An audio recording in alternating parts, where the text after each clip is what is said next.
Kuatkan tekad, kuatkan hati, negeri ini memanggilmu kawan.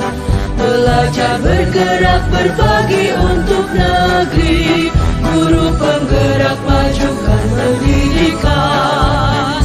Guru penggerak menghamba pada murid, kreatif rancang pembelajaran. Hargai potensi, tingkatkan prestasi, lahirkan profil pelajar Pancasila. Belajar. Bapak Ibu, terima kasih telah meluangkan waktunya sebentar untuk berkumpul di ruangan kelas 1A. Ya, sebelum memulai, saya minta Bapak Ibu untuk ada yel-yel sedikit. Ya, yel-yelnya adalah saya nanti mengatakan atau mengucapkan apakah SD 06, apa kabar? Jawabannya luar biasa, mantap. Oke ya. SD 06 luar biasa, mantap. Oke, terima kasih. Ulangi lagi ya. Ya, boleh. Tapi ya, misalkan ya. Oke, SD 06 luar biasa, mantap. Terima kasih. Oke, pada kesempatan ini saya bukan menggurui, bukan menyampaikan materi yang begitu sulit, tidak. Ini tugas yang ada pada program pendidikan guru penggerak, di mana tugas ini harus kami lakukan, nanti diunggah lagi ke LMS ya, di situ nanti akan diunggah kembali. Nah, pada kesempatan ini saya akan menjelaskan sedikit tentang materinya diseminasi modul 1.4 budaya positif. Ya, kalau kita mendengar kata budaya positif ini, mungkin sudah sering kita mendengarkan ya. Nah, mungkin ada Bapak Ibu yang mungkin punya pendapat apa sih budaya positif itu? Melakukan sesuatu dengan baik. Melakukan sesuatu dengan baik. Kira-kira hampir sama dengan basic, tapi perilaku, lebih ke perilaku yang positif. Oke, jadi budaya positif itu ya kita bisa artikan perilaku ya, kita menyebarkan perilaku yang baik kepada murid ya di sekolah ataupun di lingkungan di dalam kelas seperti itu. Next,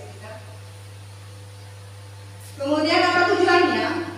Tujuan dari budaya positif itu kita dapat mengimplementasikan budaya positif di sekolah agar tercipta suatu perubahan dalam proses peningkatan pengembangan mutu dan pencapaian dari misi sekolah tersebut.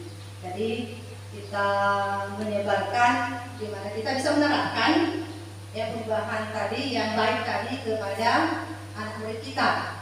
Dimana nanti disesuaikan dengan visi yang ada di sekolah kita itu sendiri. Next. Nah, ini ada pertanyaan, apakah Bapak Ibu setuju apabila kita melakukan pertama itu pemberian hukuman dapat mendisiplinkan peserta didik? Tidak ya. Kenapa kira-kira begitu?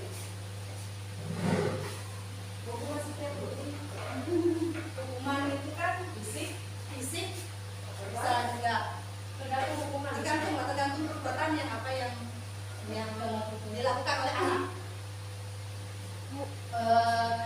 Contoh di kelas saya gitu ya, saya menerapkan siapa yang membuang sampah sembarangan akan mendapatkan sanksi berupa denda misalnya sebanyak Rp2.000 setiap sampah.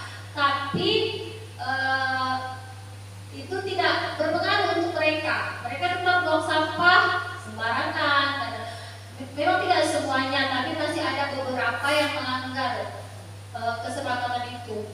Itu sih bukan lebih ke hukuman sih, kesepakatan gitu ya. Iya.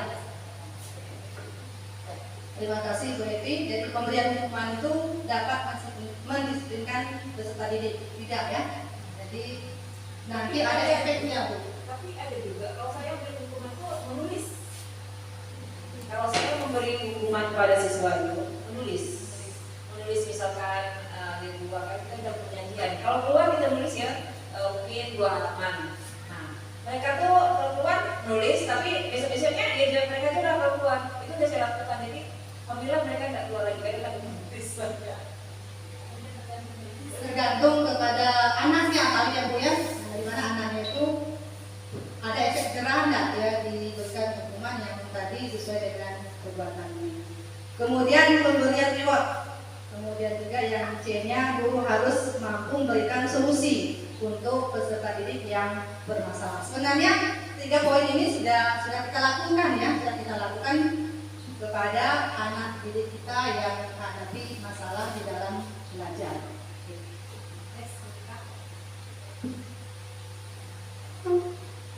Pembelajaran dengan paradigma baru. Ini pembelajaran dengan paradigma baru ini dirancang berdasarkan prinsip pembelajaran yang terdiferensiasi sehingga siswa belajar sesuai dengan kebutuhan dan tahap perkembangan untuk mewujudkan profil pelajar Pancasila. Jadi ini rancangannya di mana sekarang kan kita bukunya Merdeka Belajar.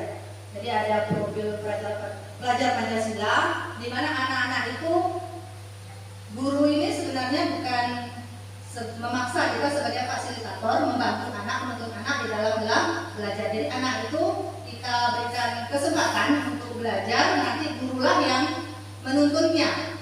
Ya, dimana anak nanti itu belajarkan karena anak ini kan memiliki karakter atau keunikan masing-masing. Jadi guru itu dituntut harus bisa menjadi fasilitator bagi si murid tadi.